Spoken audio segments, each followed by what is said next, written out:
গোপন সংবাদের ভিত্তিতে বড়সড় অভিযান। বালিছড়া এডিসি ভিলেজের 5,000 গাছার গাছ ধ্বংস করল পুলিশ ও টিএসআর বাহিনী।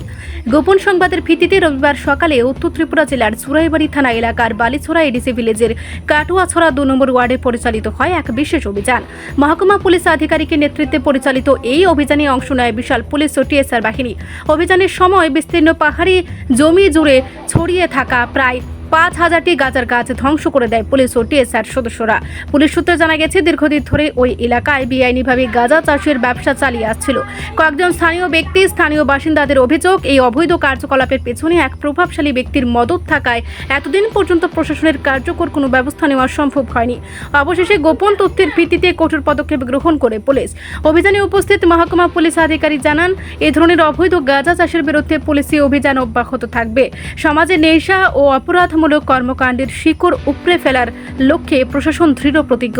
স্থানীয়দের দাবি, প্রশাসন যদি নিয়মিতভাবে নজরদারি চালায় তবে এলাকায় শান্তি ও নিরাপত্তা বজায় থাকবে। তবে অভিযোগ উঠেছে, গোয়েন্দা পুলিশের একাংশ এতদিন এলাকায় গাঁজা চাষের খবর জানালেও কার্যত চোখ বন্ধ করেছিল। অবশেষে সক্রিয় পদক্ষেপে এই অভিযান সফলভাবে সম্পন্ন হওয়ায় এলাকায় স্বস্তির হাওয়া বইছে। ভানুচন্দ্রের রিপোর্ট, আসাম প্রাইম নেটওয়ার্ক। সকালবেলা বালিছড়া এডিসি ভিলেজের অন্তর্গত Katuachhara ward number 2 under Churaibari police station, আমরা টিএসআর সহ গোপন বিভাগ সহ আমরা একটা রেড করেছি। সেখানে অনেকটা গাঁজা প্ল্যান্টেশন আমরা পেয়েছি, গাঁজা প্ল্যান্টেশন এবং গাঁজা স্যাম্পলিং অ্যারাউন্ড 5,000 প্ল্যান্টেশন আমরা এখানে ডেস্ট্রয় করেছি এবং এই বিষয়ে একটা এনকোয়ারি স্টার্ট হয়েছে চুরাইবাড়ি থানায়।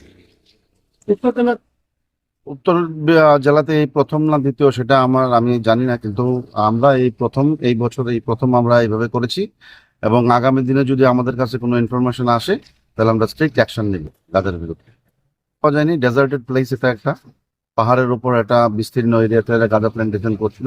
এই বিষয়ে চুরাইবাড়ি থানাতে অলরেডি একটা এনকোয়ারি স্টার্ট হয়েছে।